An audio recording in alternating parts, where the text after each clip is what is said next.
From LPM, Louisville Public Media. Support comes from the Fresh Market with a grand opening Wednesday, December 4th at 4100 Summit Plaza Drive in Louisville. Details at thefreshmarket.com. I'm a Jew from Kentucky, that's what I am. The good Lord foresaw it with his infinite plan. Shalom, y'all, and welcome to the Bluegrass Schmooze. I'm Rabbi Ben Fried. And I'm Rabbi Shani Abramowitz. Jews on college campuses have been in the news a lot the last couple of years. And so as we were thinking about different kind of topics to cover about Judaism, Shani and I thought it would be appropriate to talk about Jews on campus. And a little bit, we're going to be talking with Justin Sadle, who is the director of religious life on the University of Kentucky campus and previously served as their Hillel and Jewish student life director. So he'll give us kind of the eyes and ears on the ground right now on a campus here in Kentucky. But first, Shani and I are just going to talk a little bit about our experiences as Jews on campus, as Jewish leaders on campus, and what that was like for us. So it's a little dated. We won't tell you exactly how many years ago we were on college campuses. But Shani, what was life like at Brandeis, right? Brandeis. Oh, a connection to Kentucky. The judges, Louis Brandeis from Louisville. You were destined to end up here. Our sports teams were the judges. How good were your sports teams? Not good. Our motto for sports games was "Get those gavels going." So if that gives you an idea of how athletic we were. Amazing. So I like to joke, and it's a bit of a roll your eyes kind of joke, that I have just been in Jewish day school my whole life. Grew up in Jewish day school. And then went to Brandeis, which I haven't checked, but has a very high percentage of Jewish students. It was actually founded in 1948, mid-century, when many American universities, especially the Ivy League, had quotas for Jewish students. And so it was founded to be a Jewish non-sectarian school. And so there was always a very, very large Jewish community there. I had two cousins who went there. I always really wanted to go to Brandeis. But when I arrived on campus, I was fortunate that I was able to land in a community that looked very much like the community that I grew up in. Mm-hmm. There was a big modern Orthodox community. And for the first 3.5 years of college, I was able to sort of remain in a bubble and remain pretty comfortable. And at Brandeis, I never had classes late on Fridays. We had off and excused absences for all the Jewish holidays. There was a kosher dining hall. Wow. It was all very easy. Mm-hmm. And in retrospect, it actually didn't really push me to sort of seek out community beyond the Jewish community, which, especially talking to Justin and being here in Kentucky, I know that that's an unbelievable privilege that most American university students don't enjoy. And it's more of a challenge. But I was pretty involved. There was a very strong Hillel and also a very strong Chabad on Brandeis's campus. And Chabad was my sort of primary experience or primary community. I would do Shabbat with Chabad and became very close with the Chabad couple, Chani and Peretz. And and then maybe a little bit later, I'll talk a little bit about what changed, because I am no longer modern Orthodox and I'm a rabbi and whatever. But Brandeis, from the very beginning, I'll just say that I felt really supported as a Jewish student. It was easy to be Jewish there, and it was a really positive experience. Yeah. So I went to the University of Texas, often known as the Brandeis of the South. Just kidding. Nobody calls it that. We can start calling it that. I really don't think UT people would like that. But so very different. It's massive campus, tons of undergrads, and a larger Jewish community than most people would assume. About 10% of the undergraduate student body is Jewish, which at a school that has an undergraduate body of around 35 to 40,000 people is like a lot of Jews. But it wasn't necessarily the most observant Jewish community that's religiously observant. So you had a lot of people who were Jewish who proudly identified as Jewish, but were not Orthodox, were not necessarily engaged in their Judaism religiously. You did have a really strong kind of network of Jewish institutions. So you had Jewish fraternities, you had Jewish sororities, you had Hillel and Chabad. And just Hillel is kind of a pluralistic Jewish home on campus. It's kind of a whatever denomination you are, they often have, different programs. Whereas Chabad, we interviewed, if you remember back last season, we interviewed Chaim Litvin, the Bourbon rabbi, who comes from the Chabad community. Chabad is an Orthodox community that does a lot of in-reach. They reach out to Jews to help kind of encourage them to do more Jewish things. And so you will often find on almost every college campus in America, or at least any college campus with a notable or even sometimes not so notable Jewish population, a Chabad house with a Chabad rabbi and their partner.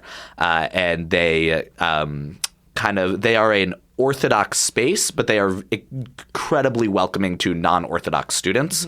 And they often host Shabbat dinners and, other really great programming for people. And so I knew when I got to campus, I just lived in Israel for a year. I knew I was going to want to be Jewishly involved.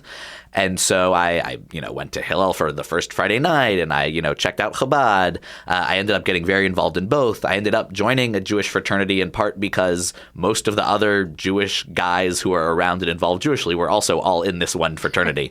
And so it seemed like it made sense to join in and to pool my money with them to throw parties.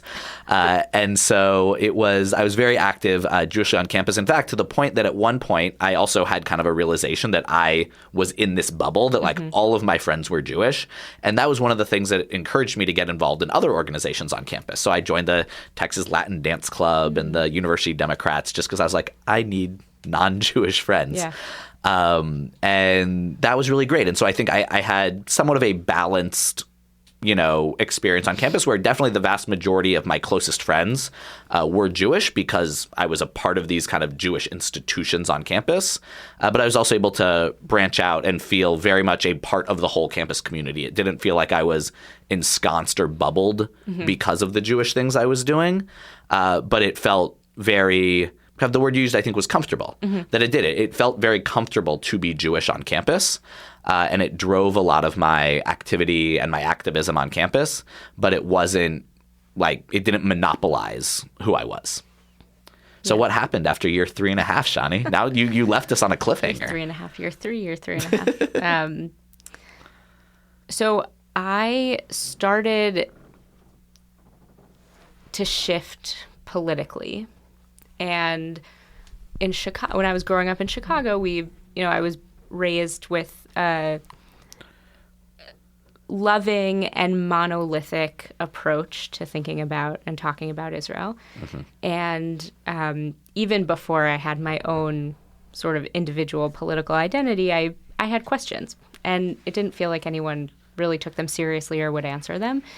And I started to feel that resurface on campus, and it seems to me by accident.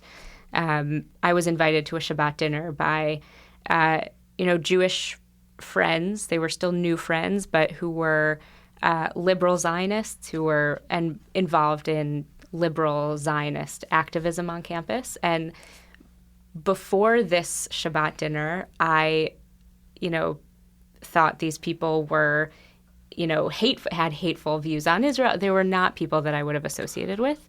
And I had a lot of, assumptions and biases about them and their politics and their Jewishness.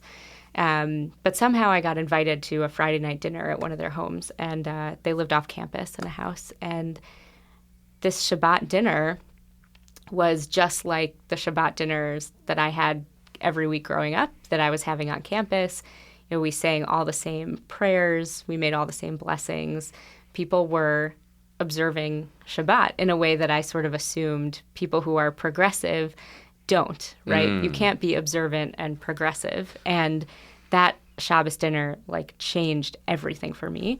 And I started not just leaning into this progressive political identity that I was starting to develop, but it helped me sort of explore other kinds of Jewish observance. And I very quickly discovered egalitarian Judaism and, started going to different services. And one Friday night went to a Kabbalat Shabbat, the Friday evening service, and thought, I'm not going to know what to do here because it's going to, be egalitarian. It's going to be liberal. Like, I'm not going to fit in at all. And the really special thing about college campuses and Brandeis is that there are lots of options. Like, you can sort of, depending on where you go to school, I'm sure this was true at UT also, you really can take advantage of all the different kinds of communities that exist. And so I went to the service, and again, the melodies were the melodies that I grew up with. The liturgy was the same, but when I looked to the front of the room, a woman was leading, and I was like, oh, this is where I belong. And then that sort of, helped shift things for me. And so I started to move away from modern Orthodoxy, but still maintained those friendships that were very, very dear and precious to me at the beginning of college and for most of college, actually. And I will say that the Chabad couple, when I left college and then, I came back for a visit when I was studying at Hadar at this egalitarian Jewish studies program in New York. And I came back and had Shabbos lunch with the Chabad couple, and I was so anxious to tell them what I was doing and that I was thinking about rabbinical school. And they asked, said, so what are you doing? And I told them I'm at Hadar, and they said, so are you thinking about going to rabbinical school? And I was like, what do I do? What do I do? And I said, yes. And they said, I can't remember exactly how they phrased it, but they said, we're so glad that you found your path. And that meant the world to me because it felt like I didn't have to give up on this other really important part of my identity in order to become who I actually was and was supposed to be. And and so it's funny, there are my predecessor at OZS and our Reform colleague in town both went to Brandeis. Oh, wow. And there's a very strong culture of rabbis going to Brandeis. And but I didn't know that I was going to go to rabbinical school when I was in college. So, didn't study Jewish studies, wasn't really involved. And, but also I don't think I would be here if it weren't for my experience in college. Yeah, and I think, college is so great because it is. You are away. You are forming your own person and your own thoughts and all of these things. And I know that for me, like you were saying, kind of there were, there's there's your personal politics, there's campus politics, there's the greater politics of America and the world, and all of those kind of play different roles on campuses. I know when I went to college, I quit because I just spent a year in Israel, so I joined the Board of Texans for Israel, which was kind of the club at Hillel that dealt with Israel. And I had this really weird experience where my first year on the board, most of the people on the board were very liberal Zionists. So I felt like I was one of the more right-leaning people on the board, which was awkward for me because I generally think of myself as fairly left-leaning on Israel. But then the next that during that time, there was also during my freshman year, there was I know we're in the middle currently of a war in Gaza. There was a previous operation in Gaza that was also going on that caused some protests and different things happening on campus. And so then the very next year, or it might have even been the next semester, a whole new board came in, and I was the only person who stayed from the last board, and all of a sudden I was the leftmost person on the board. So I was it was the first time that I'd really been in these kind of situations where I was trying to navigate how do I hold what I believe that's not just in relation to other people, but that I have my own thoughts and opinions and feelings about these things. And that we were a board that was trying to do programming that would attract people of all different. That the organization Texans for Israel wasn't a liberal or conservative organization. So we would bring in speakers who were more liberal and bring in speakers who were more conservative, and that was okay, and that we could listen to each other. Looking at college campuses right now, I feel like that's a little bit of something that maybe is being a little bit lost in certain spaces.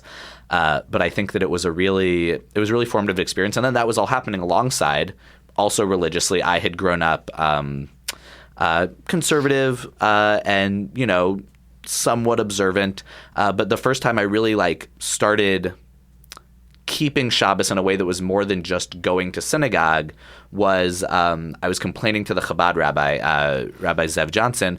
I was saying, like, I'm just working myself ragged. Like, I'm involved in all these different organizations, and I have school, and I have, like, all these things. And it's just, like, I get sick every couple of months, and it's just, like, not good. And he was like, Ben, have you thought about, like, Shabbat? And I was like, oh. And so I stopped. Like, I still would use my phone. I didn't keep Shabbat in a totally observant way, but I didn't check my email. I didn't check social media. I didn't do any work for any of the clubs or organizations I was a part of. I didn't do homework on Shabbat. And it, like, totally changed my life. Yeah. And I, like, all of a sudden, like, Friday afternoon, I was like, oh, yes, Shabbat is coming. I get to, like, put everything else aside no matter what else is happening. So that was, like, a really formative moment for me in my Jewish growth of, I can make these decisions. It's not my parents telling me what I can or can't do. It's not my synagogue or community telling me what I can or can't do. It's like, I have to make these decisions. And one of the decisions I can make is not just to do things, but to not do things. And that was really powerful. Yeah. Wow. Yeah. I have one of the, I think, especially this time of year when, Shabbat comes in early, but also ends early. I just have these really sweet memories of Shabbos on campus and having these early Friday night dinners in people's dorms and coming back together at the end of Shabbat for Sudat Shlishit and singing and doing Havdalah. And there's just like you said, there's a unique sense of being college is a container for this kind of stuff. Yeah. And there's something that spiritually is uniquely possible in those 4 years that, I think we all try really hard. I'm sure you do too, but I try really hard now in my life to have to feel sort of spiritually connected to my Shabbat practice and not just feel like I'm going with the motions. And we work on Shabbat. Yeah, I know. We are working. And how dare we? I often think about college Shabbat and what those, it was very, very precious. Yeah, we would on Friday nights at UT, the Hillel and the Chabad house are only like a block away. And so we would do what we called the Shabbat double dip, where we would go to services and eat dinner at Hillel. Yes. And then, like, just at the time that was wrapping up, you'd walk over to Chabad and they were just starting to serve the main course.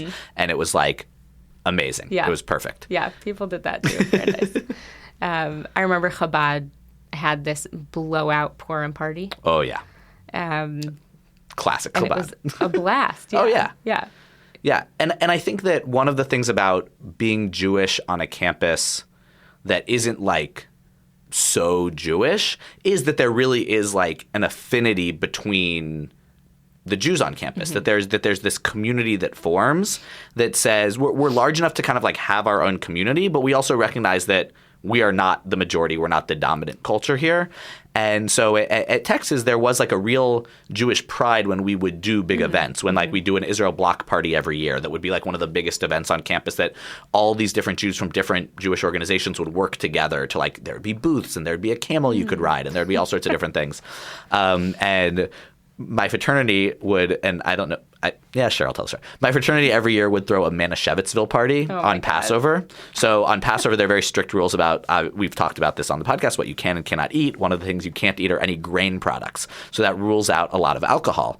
And so we would have a party that was a totally kosher for Passover party, and it was open to any Jew on campus. So a lot of people who, like, would never set foot in a fraternity house, like, never went to frat parties or anything, would come to Manischewitzville. And it was just, like, this very fun, very silly, sometimes very messy Jewish party. So, like, we could do those sorts of things because we knew and generally all got along as one campus community, which was very cool. Wow.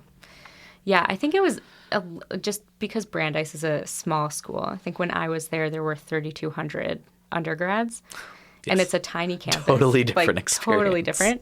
And it wasn't exactly true, but it really felt like when you were walking to class, like you knew everyone. You saw the same people on your walk every day, and because it's such a small school, the Jewish community it's bigger and it's a larger percentage of the student body, and so it often felt, and I don't have any specific feelings or insights about this, but it often felt like the Jewish community was more in control of the larger culture on campus. And the Jewish community sort of not controlled, but had more ownership over the calendar, and just very different. Stick with us. We are going to take a quick break, and then we'll be back with Justin Sadle to talk a little bit about the college campus environment here at the University of Kentucky and generally kind of things going on in the world of college campuses.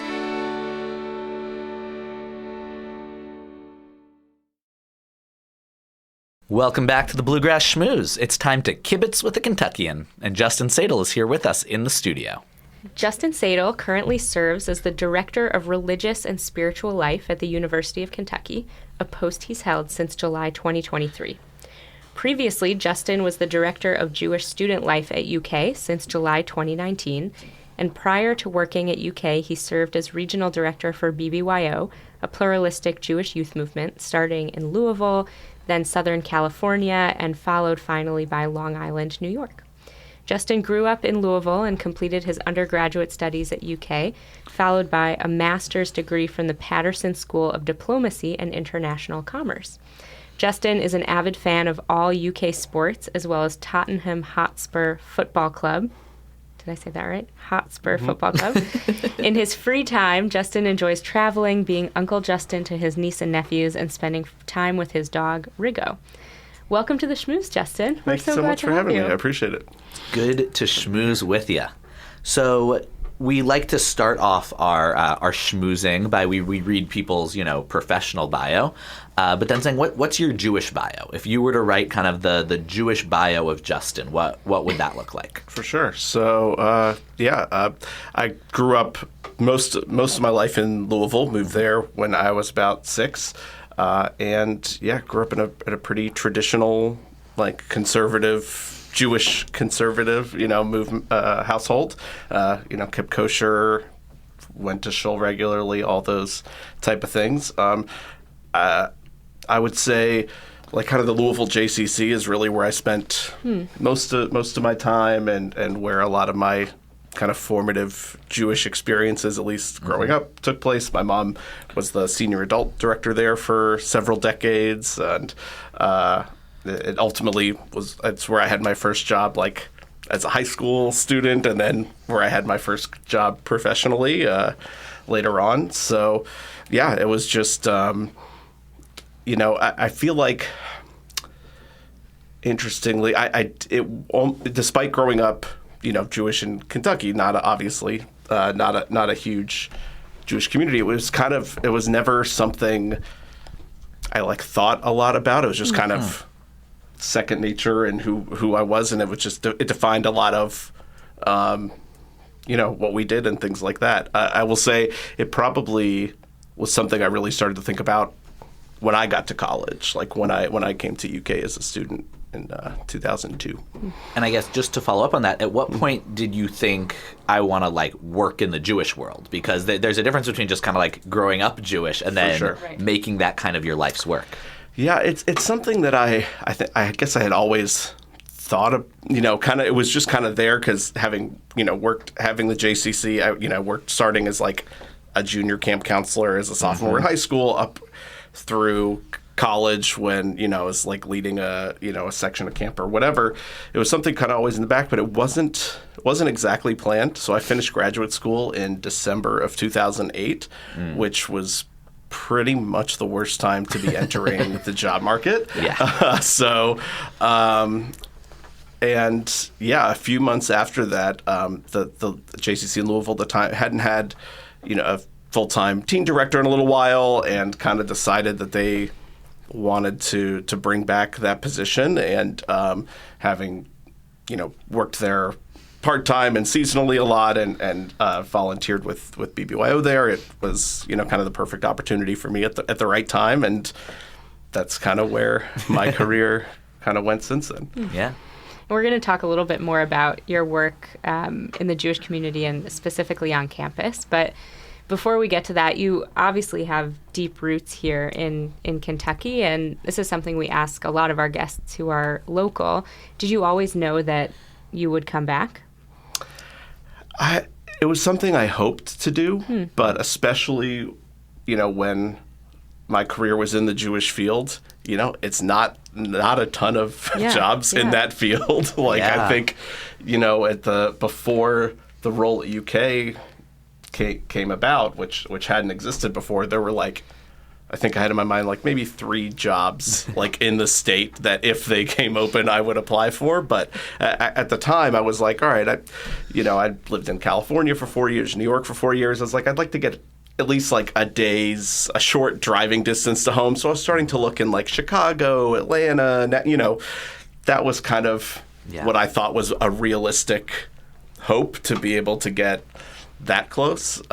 So it was something I'd hoped to do, but something I did not expect necessarily to be an opportunity. Yeah. So you now work in the religious and spiritual life coordination at University of Kentucky. Can you tell us a little bit about the Jewish community at UK? It's, I think that just like somebody, there's Jews in Kentucky, there's Jews at the University of Kentucky, right? That's like, it kind of goes hand in hand. What is the community like? What is working with them like? How's that been? Yeah, absolutely. So, we don't have firm numbers on, the Jewish student population. The conventional wisdom is that it's, a few hundred on a campus of 30,000+. So I think that's definitely a defining piece of it, is that, for a lot of students, they may be in classes where they're the only Jew, or maybe on a floor in, their residence hall where they're the only Jew, and things like that. But we have a really phenomenal group of students, and I'll say like a lot of the activities programming we do. It's not super sophisticated. A lot of times, just with that size of a Jewish community and percentage-wise, a lot of times they just want to spend time around other Jewish students and kind of have that that time with folks that they have that commonality with. And I think we especially sometimes see that for students who come from larger Jewish communities. Yeah. And and then come to UK, and there are things that maybe they didn't expect that they would be missing, or that would feel different. So, they're kind of seeking out that opportunity to, just spend time around other Jews and, celebrate the holidays, that type of thing. That makes a lot of sense. We've been fortunate at OZS, and I'm sure it's true at the Temple too, and you play a role in coordinating this, Justin, but having undergrad and graduate students come to the shul, and not just for services, but become song leaders at the synagogue and teach in our religious school. And I'm pointing to Eden for those of you who are listening and not here in the studio, but our amazing social media manager, yes. Eden. And it's just a testament to you and your leadership and the relationships you have with the students, but also I think something that is uniquely possible in a small campus Jewish community and small Jewish community, that students are looking not for lack of things that are available to them on campus, but sort of beyond the campus community for just more Jewish connection. It's not something that I ever would have thought about, to go to a synagogue while I was in college, because it was different where I went to school, but it's been a real blessing, I think, for our community to have such a strong student presence at the synagogue too.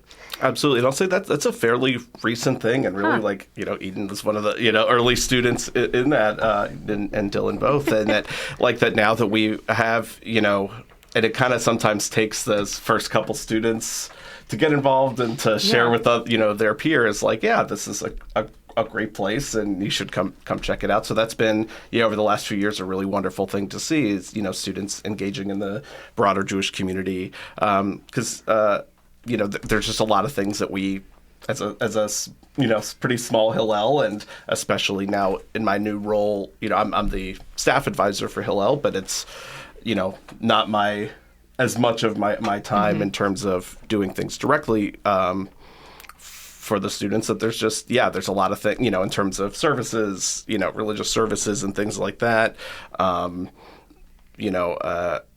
we're just not able to do. So the fact that the students feel comfortable at both the temple and the synagogue and engaging with the broader Jewish community, I think is a great thing. Yeah. And so you were an undergrad and a graduate student at UK. And can you tell us a little bit about your experience as a Jewish student and how it's changed? For sure. So I'll start with one thing that I think is still pretty similar, and something despite growing up in Kentucky, obviously Louisville is a fairly good sized city. Like I said, I was pretty engaged in the Jewish community, but that as a student I was a lot of people's first Jew. Which actually for me was like kind of cool. I really enjoyed that, and I'd say like 99% of the time, like the questions were genuine and they're genuine interest, and I enjoyed answering them and kind of fitting that role for people, and it's something that a lot of students today, are also that case. It's a reality of a state school in a place like Kentucky where you have, maybe 2 counties with a significant Jewish population, and then like maybe 5 or 6 that have a moderate, and then there's probably, I obviously don't know the data, but out of the 120 counties, I would guess the majority of them probably don't have a single Jew, or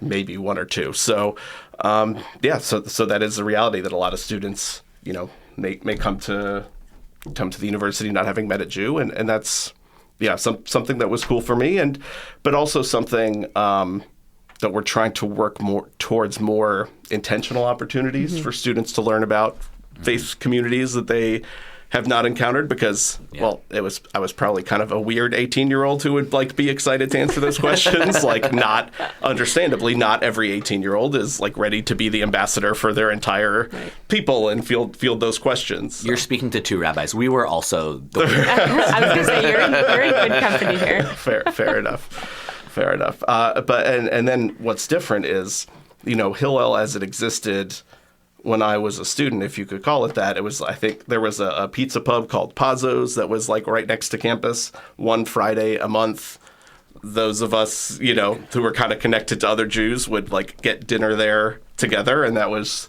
Shabbat dinner, and that was basically what we did. Wow. And beyond that, there just wasn't a lot. In the time between when I left and then came back, the program grew quite a bit, and they got, some really strong and committed student leaders and faculty and staff advisors who helped, despite there not being a professional, staff person dedicated to helping them. But so that's something we certainly aim to continue doing, to just try to create more opportunities. And it's so fascinating how these things ebb and flow over the years, because when I talk to people in our parents' generation, University of Kentucky had a really big Jewish population. There were Jewish fraternities, and there was, it was like it was really a lot of Jews went there, and then at some point it really dropped off, and now it sounds like you're kind of like that Jewish life is picking back up. So it's really interesting how, we can zoom, because college is weird, right? Because a generation is 4 years. Right? Like every 4 years, the whole population of students is turning over. So it allows for all of these different things to happen. And when we zoom out, we can kind of see these big trends, but we can feel them really intensely, even just over a few-year period, the way things can grow and shrink and do all of that. So I was curious, obviously there's a lot of great programming going on right now. It's wonderful. But one of the challenges that you mentioned of being a Jewish student on campus is being people's first Jew, that some people love that, some people don't. But are there other challenges right now that you see for Jewish students, particularly on UK's campus? Not, to be honest, not particularly. I think... To ask it a little more pointedly, when people hear Jewish students on campus right now, a lot of people's minds go to Israel, go to protests, go to Jewish students, especially at some large Ivy League institutions or other places, kind of feeling excluded from spaces. And there's kind of a fear that I hear from a lot of especially parents of college students and parents of, people who are late in high school whose kids are going to be going off to college, that certain campuses have really been not so welcome spaces for Jewish students. Have you experienced that much at UK? If the answer is no, that's wonderful. But I'm just curious, kind of, has some of those challenges reverberated here into Lexington? Yeah, honestly, I'd say for the most part, we've been really fortunate that things on campus have been quiet, and that students have not reported a lot of those type of sentiments in terms of feeling unwelcome or things like that. There maybe have been a couple one-off incidents and things, but certainly nothing's systemic or on a larger scale. So that's something we've been really fortunate about, and something we also don't take for granted that will stay forever. But it's something we're continuously working hard to make sure that students do feel comfortable, and if there are incidents where they don't, to give them that support, things like that. How do Jewish students find each other on campus, or when someone arrives the very first week of school? How do they find you? How do they find other Jews? What does that look like? For sure. Shani, they give each other the secret Jewish handshake. Oh, right. I clearly don't know it. For sure. So there are some formal ways, I guess, that some certainly for students that are local, typically. One of the synagogues or federation, or someone will reach out to me and say, like, hey, these are some Jewish students that are coming, and we'll be able to connect with them beforehand. Hillel International also has means where folks will reach out and share what campus they're going to. So we get some contact information that way. And more, I'm getting outreach from families as they're coming to tour or consider UK to ask questions and things like that. So a lot of times we're in touch with them beforehand. Apart from that, a lot of it is just kind of word of mouth and students, meeting other Jews and inviting them to come and things like that. There's some fresh, early in the semester tabling events and things like that, where freshmen can kind of find out what's going on. But and social media, which our students do, because I am not good at it and I don't know. Oh, come on. You don't do all the TikTok dances to get all the kids to Shabbat dinner? No. I think if that was something that got kids to Shabbat dinner, I think that we would have problems. That would be a concern, more concerning than anything else. But no, I have. On the one hand, I have no problem embarrassing myself if it helps, the program grow and things like that. But fortunately, we have not had to resort to that. But no.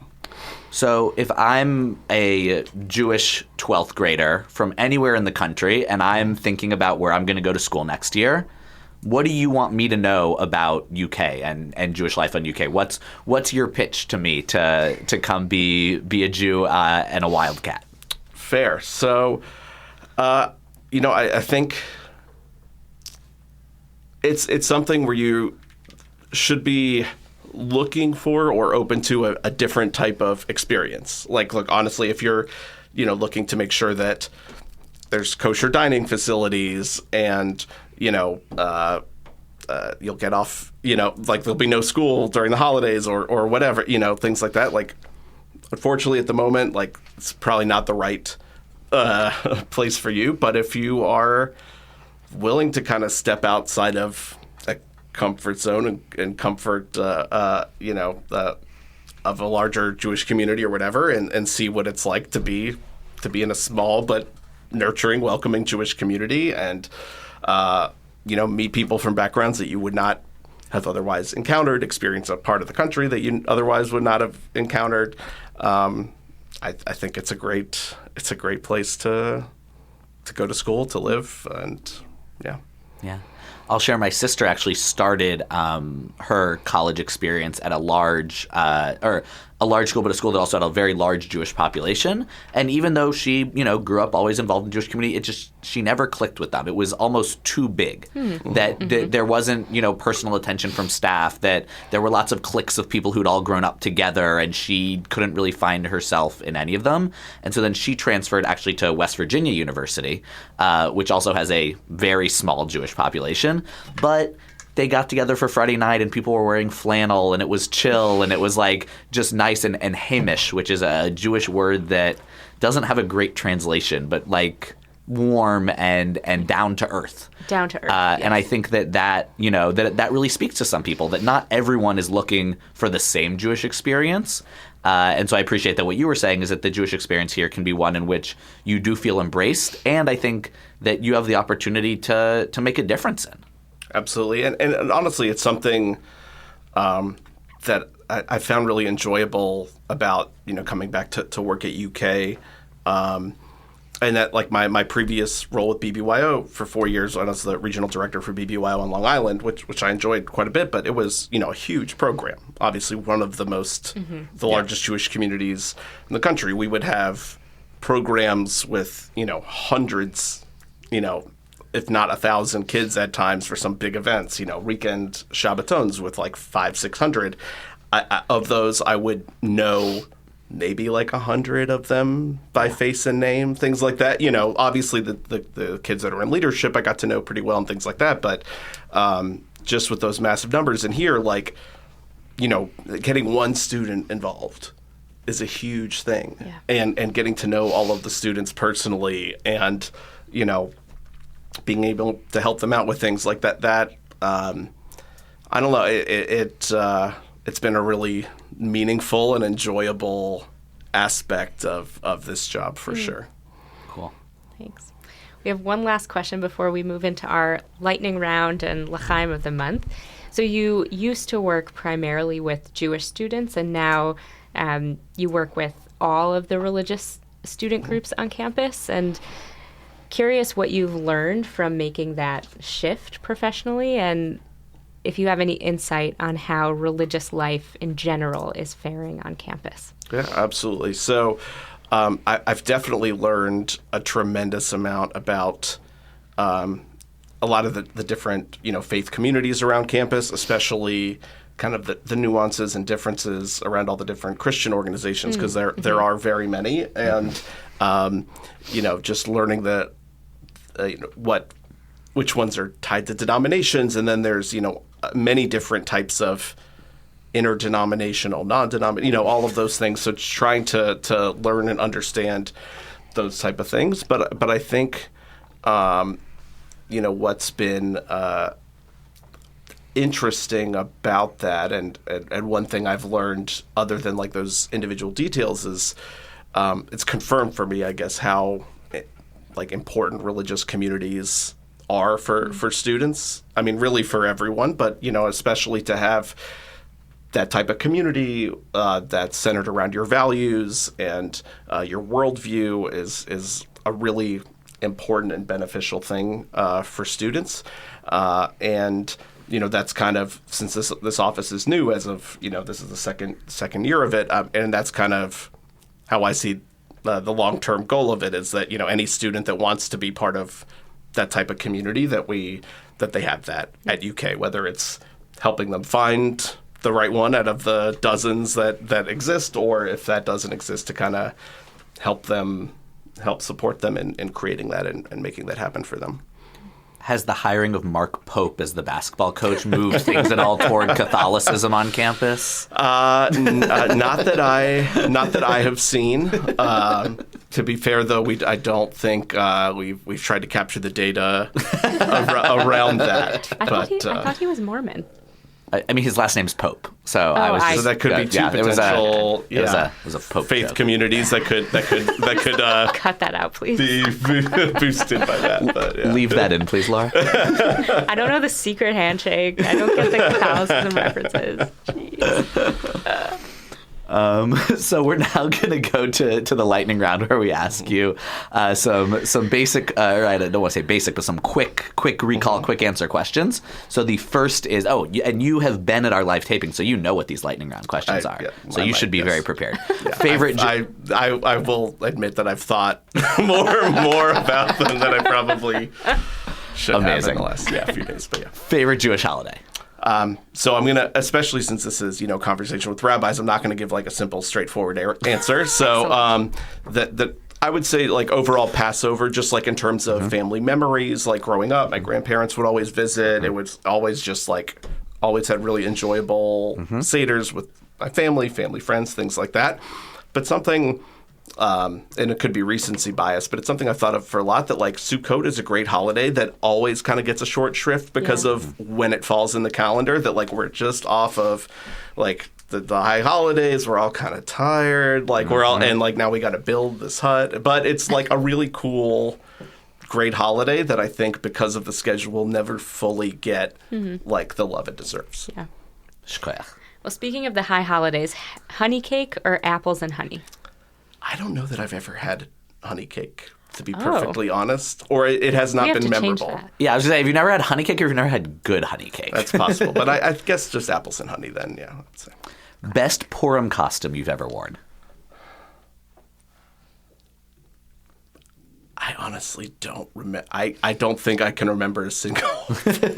I mean, it's probably been like 25, 30 years since I've dressed up for Purim, honestly. So I can't even think of a single one. It's all right. We'll let you off the hook. Sorry. Best breakfast food for after Yom Kippur? If there are good bagels, not like no offense, like the crappy synagogue bagels that sometimes are there. Like, The let's Thomas be honest. bagel. Like, Shots fired. I mean, if there are good bagels and lox there, like that's. But a good kugel is always good if that's not on the offer. Favorite person in the Bible?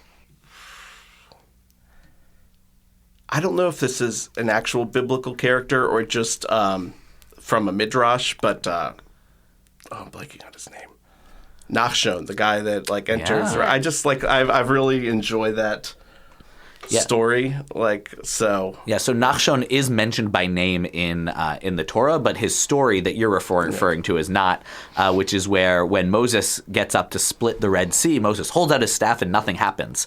And it's not until Nachshon jumps in first that then the sea splits, that it needed that first person to have the faith that it would happen to step in. Yeah, I've always enjoyed that particular story. Yeah? Hamantashen or latke? So this one I've given a lot of thought to. I think latkes have both a higher ceiling and a higher floor. Mm-hmm. Like you can have some really bad latkes, but you can also have some great, very like life-changing latkes. And Hamantashen, it's a lot more a smaller window. Like I don't know that I've had like a great Hamantashen. I've had some good ones, had some that are fine, but I would say, overall, if I had to choose, I would say latkes. Strong work. We like to round out each episode with a l'chaim of the month, an opportunity for you to raise a glass to a person or organization, group of people that you want to acknowledge and appreciate this month. And we can give you a minute to think about it, and Ben and I maybe can go first. I want to give my l'chaim of the month to Peretz and Chani Chain, who were the Chabad couple. They're still there at Brandeis, and every campus has a different makeup of Hillel versus Chabad. It looks different everywhere. We'll talk a little bit about that, but Chani and Peretz were sort of a home away from home for me at school, and not only gave me a place to land that felt comfortable and familiar to me Jewishly, but they were actually the people who really encouraged me to go to rabbinical school and pursue the kind of Jewish community that felt the most meaningful to me. And I miss them a lot and credit them with a lot of my Jewish growth. And to Chani and Peretz. L'chaim to Chani and Peretz. L'chaim. And I also was going to shout out some of my Jewish campus folks. So l'chaim to Margot Sack, who is the director of Jewish Life at the Hillel at the University of Texas, and to Zev and Ariella Johnson, who were the Chabad couple that they both had really profound influences on my personal growth, on my Jewish growth, and are just genuinely great people who I always like being around. So, l'chaim. L'chaim. Okay, so I'll give a l'chaim to really our Hillel student leaders, present and past, the ones I've had the privilege of working with the last few years, who've built a really warm and loving community, and a special shout out to actually a group of graduate students that just started a new Jewish graduate student group on campus at UK. I think sometimes, or a lot of times, like and understandably, our focus is really on undergrads. Obviously they're leaving home for the first time, and I think a lot of times that community need might be greater, but sometimes graduate students could be moving to a new place all by themselves. There may not be as much of that built-in welcoming type of things that we have for freshmen. So that's been exciting to see a group of graduate students from wildly different programs and fields of study kind of come together and start to build a community of their own. L'chaim.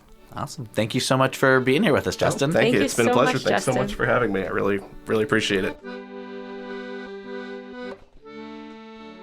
The Bluegrass Schmooze is created and produced by Rabbi Shani Abramowitz and me, Rabbi Ben Fried. Our executive producer is Laura Ellis. Special thanks to Mark Royce at Radio Lex, where we recorded this episode.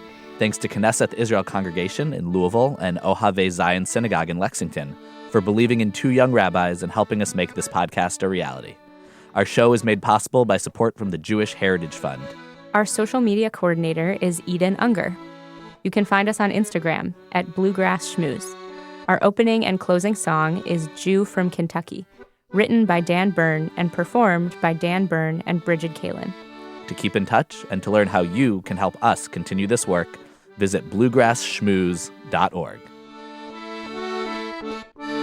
We're Jews from Kentucky, that's what we are. We drink our mint juleps from a kosher dill jar. Wherever we wander, wherever we roam, Jews from Kentucky is always at home.